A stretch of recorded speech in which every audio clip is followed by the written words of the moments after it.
Now, it may seem a little bit far-fetched for me to say this, but what Alex Albon's manager just said got my ladder twitching. And no, that wasn't a euphemism, you dirty so-and-so. Driver-manager mind games, they're nothing new, but the timing of this latest one is. Albon's contract runs through next year, something that James Vowles confirmed amid earlier Mercedes and Red Bull interest.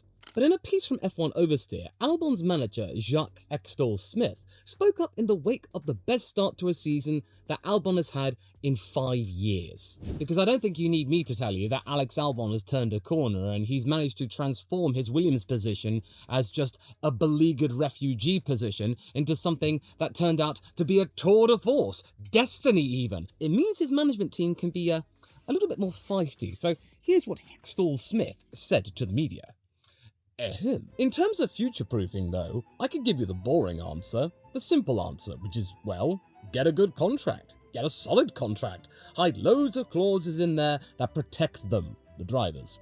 There's so much money in the sport now that a contract is only worth the piece of paper it's written on. Every contract can be broke. It's just the price. Someone is going to be willing to pay that price, as we have seen with past experiences. Ooh, okay. I bet Verstappen noticed that contracts are just paper line too, and maybe could take it to heart. And Jacques is not wrong. There's a lot of money in this sport at the moment, more so than ever. And in a sport where multi-year deals are sold as stability, this cuts through the facade entirely, suggesting that even a long-term F1 contract, maybe like Max's, can be undone if someone is willing to pay the price. Which, of course, as we know, Papa Stroll probably would be willing to. And therefore, it's bringing up loads of really intriguing questions regarding the Williams situation. It supposedly is all happy family right now. James Vowles trying to make the most of the fact that Williams has 2 drivers that don't want drama, don't want politics, that they are really happy together and all is well, and why would you want to leave? What this manager is just saying is completely just going against that. But to understand why there's even this tension in the first place, we do need to look back at the beginnings of Albon's tenure with Williams, because it's a whole different beast to what it is today, and how he is now having the form of his life. Because we all have to remember that he did join this team 3 years ago with the backing of Christian Horner and George Russell to boot, so he had some ringing endorsements as well.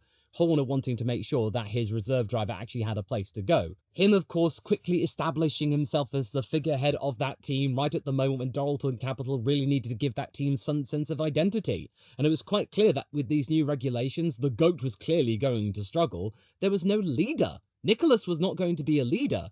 Alex was going to be a leader. He quickly became that. And when you look at where he is right now, it's quite safe to say that Alex has definitely put his stamp on this team's very long history. He will be remembered well amongst Williams fans, and I know that many of you may consider that this Williams is completely different to the heritage Williams. I don't really agree with that idea, because Doralton has actually done a really good job in reinvigorating this classic team, whilst also being quite clear that it does not want to change its identity beyond recognition. The heritage, I think it's actually stronger than ever. They are really in touch with their past. And getting Claire Williams back on board, her coming back to Grove, that'll be just the next step. And in Vowles' own words, Albon's exceptional talent, technical input and dedication to the cause have been a big piece of the puzzle in moving Williams up the grid. Little wonder James quickly locked Alex down last year for a little bit longer.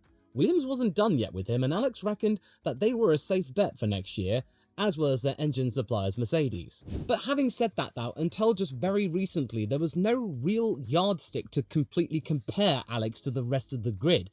Was he a true leader, a real force and potentially deserving of getting back amongst the front-running pack? Or was he just completely lucky and he wasn't really being bothered by rookies? The fact is though, is that Alex has risen to the occasion, and therefore his stock is just going up and up and up again. Probably back to where it was when he subbed in for Pierre Gasly around 2019. And Alex has admitted that Carlos has upped his game in a manner that no rookie could ever do, not even Franco. But still, it does set the stage for potential political tension. Even though both drivers don't want that, and James doesn't want that, the team doesn't want it, it could still happen. Because Albon, the established team leader, has now got a guy on the other side of the garage who James Vowles himself said is coming in to be a leader. So they're either going to try and lead together, what McLaren's trying to do with Piastri and Norris, or there is going to be a clash that, yeah, Alex has said in some interviews that he does welcome Carlos as a leader per se, but not the absolute leader. It's against this backdrop that Albon's manager made his eye-opening remarks about contracts and clauses, and yeah,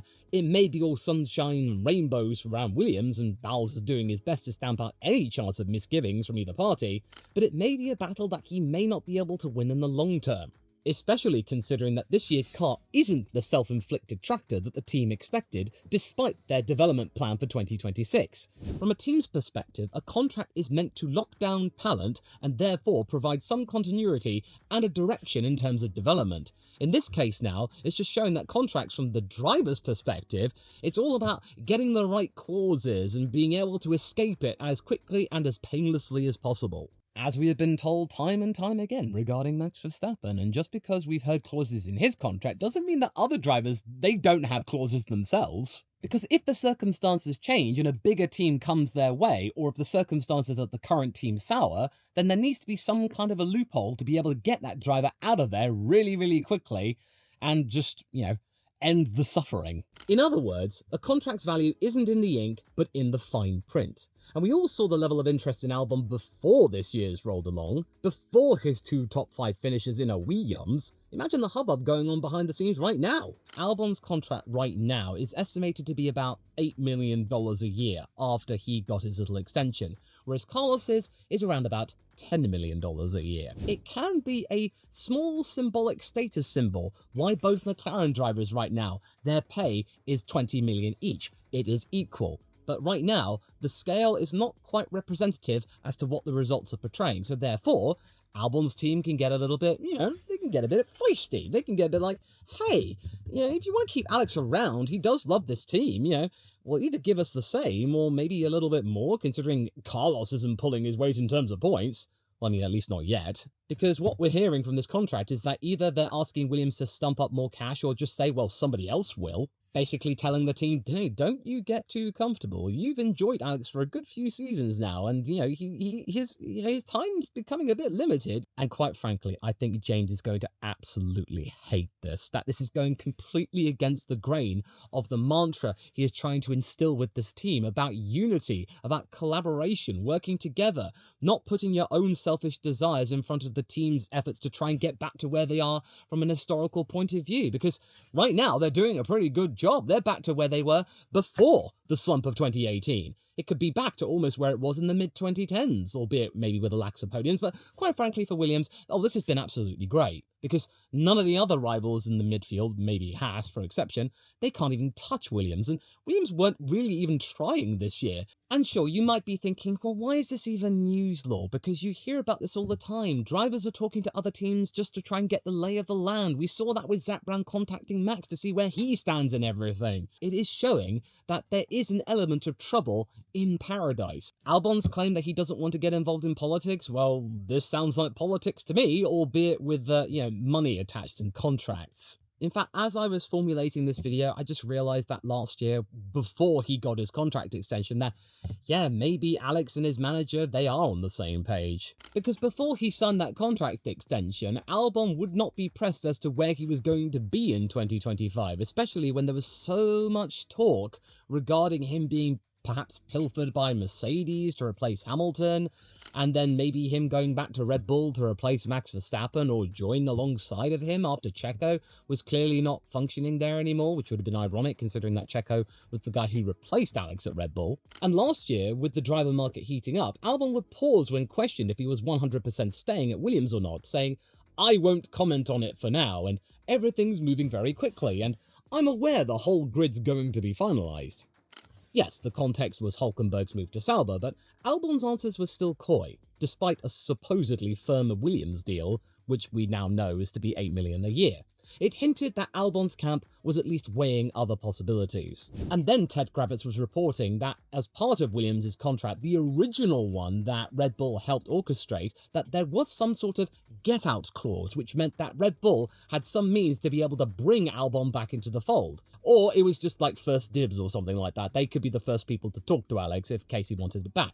But then as we found out from Lawrence Barretto, that turned out to be absolutely fruits for nothing because Alex ultimately, denied the rumours. In fact, Kravitz was so confident in his assertions that he was thinking for 2025 that a Colapinto Sainz lineup would have been absolutely perfect, that this could have been a really good chance for Carlos to be the team leader and helping out a rookie who was plucky and had already proven himself in that car. Because it does make you wonder, how good would Franco be in the FW47? He would already have dealt with it in the simulator, and also he's with a team that loves him. So I think he could have actually been good for points. But all of this just proves the points of Alex's manager right. If a top team truly wants the driver, then a deal can be navigated or dissolved. And in this case in particular, Alex ultimately chose to dissolve that Red Bull deal. Because you do get the sense that Christian Horner genuinely wanted Alex back in the fold, that, he had no ill will or qualms with Albon. It was just the fact that at the time, it simply wasn't enough. They wanted to be right up at the front.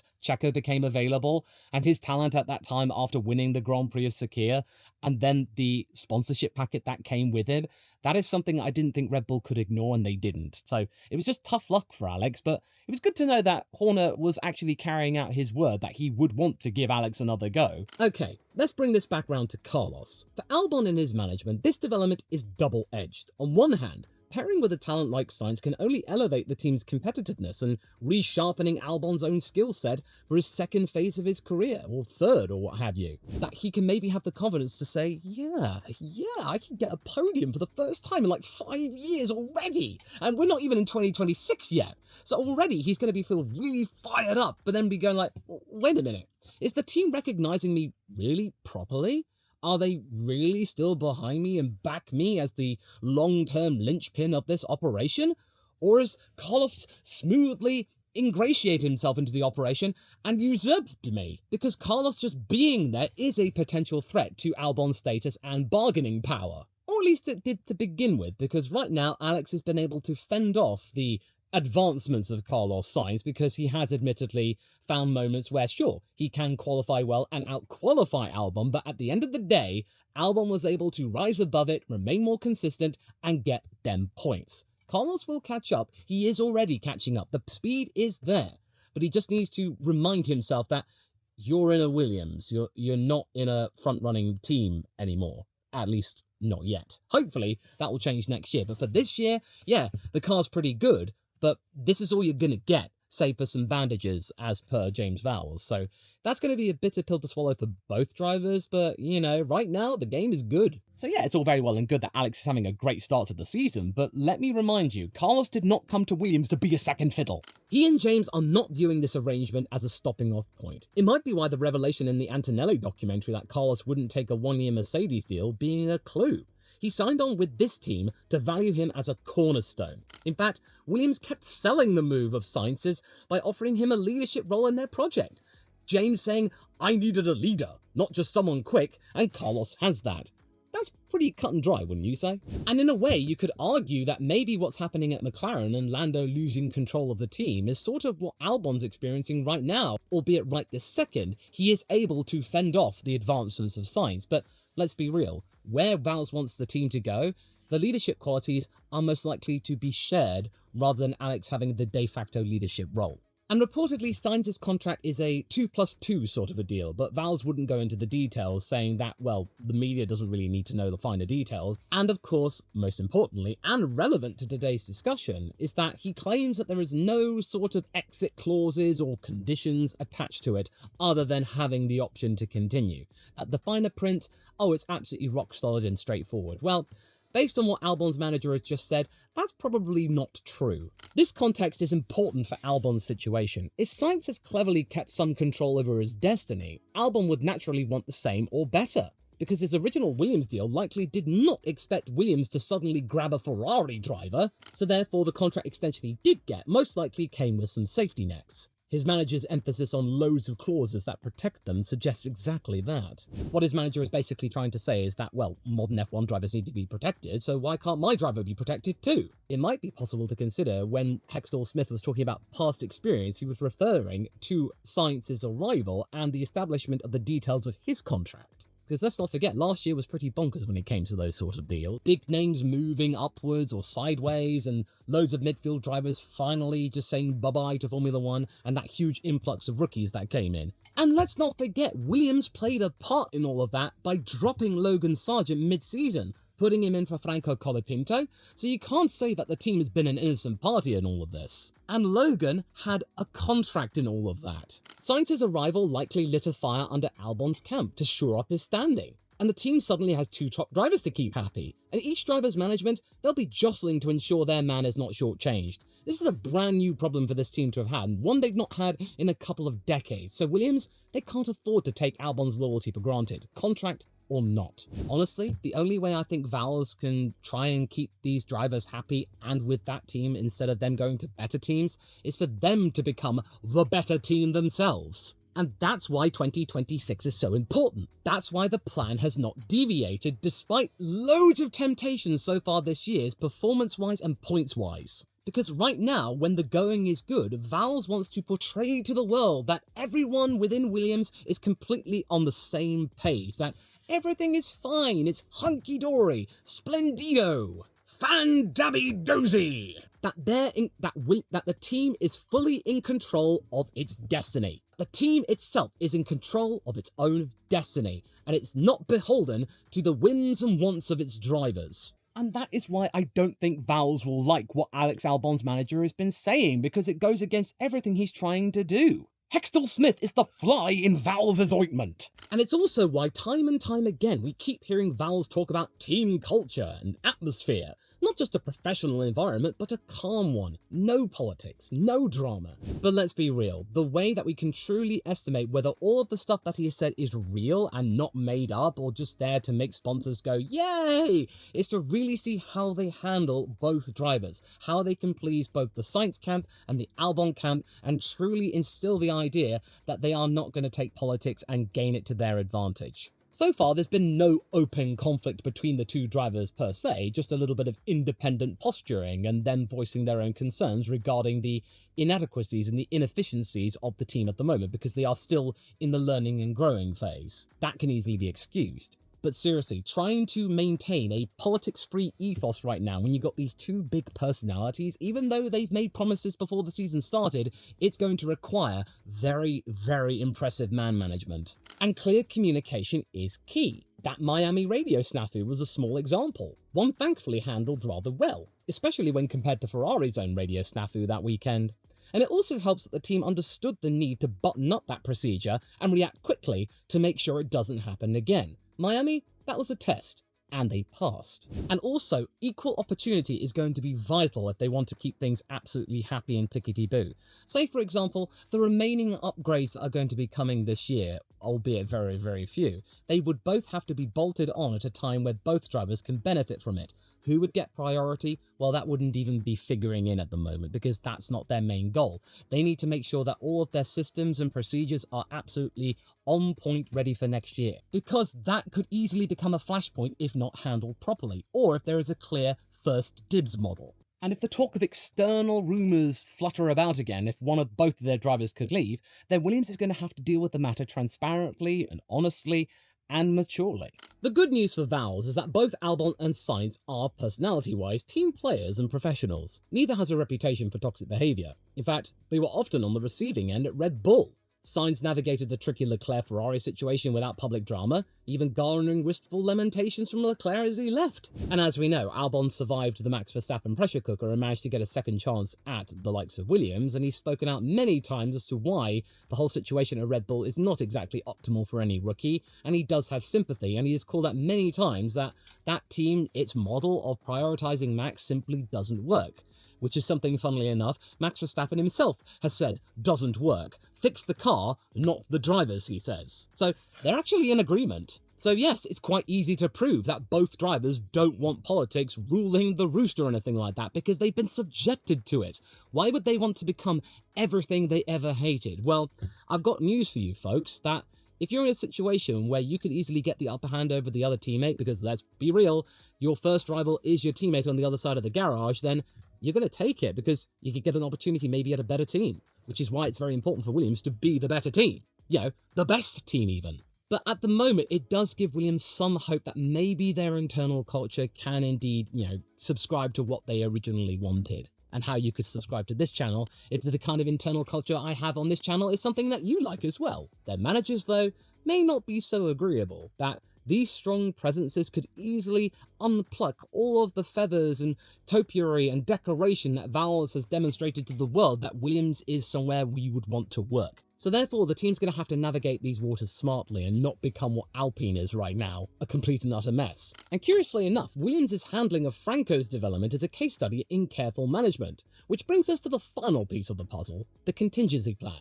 It's something which I rate incredibly highly, and I've mentioned before, because that return may come sooner than later. Because as we know, Alpine, in a really turbulent situation, promoted the likes of Franco Colapinto to replace Jack Doohan. But from the point of view of Williams, this is absolutely fantastic that Franco is back in Formula 1 again, and he is going to be at a race weekend competing. Well, I mean, given where each team is in the constructors, are they really competing against one another? Really? And Vowles has suggested that maybe Franco can make good of the situation at Alpine and how turbulent it is. If he can survive there, he can survive anywhere. Just imagine what he would be like at a team where everyone loves each other and everything's above board, transparent and absolutely calm, strong and stable. That whatever happens at Alpine will make Franco stronger, and then when he inevitably does come back to Williams, if they are at the top, then he will be the ultimate driver and a worthy replacement of either Albon or Sainz if they do cross paths, or if they for some reason retire.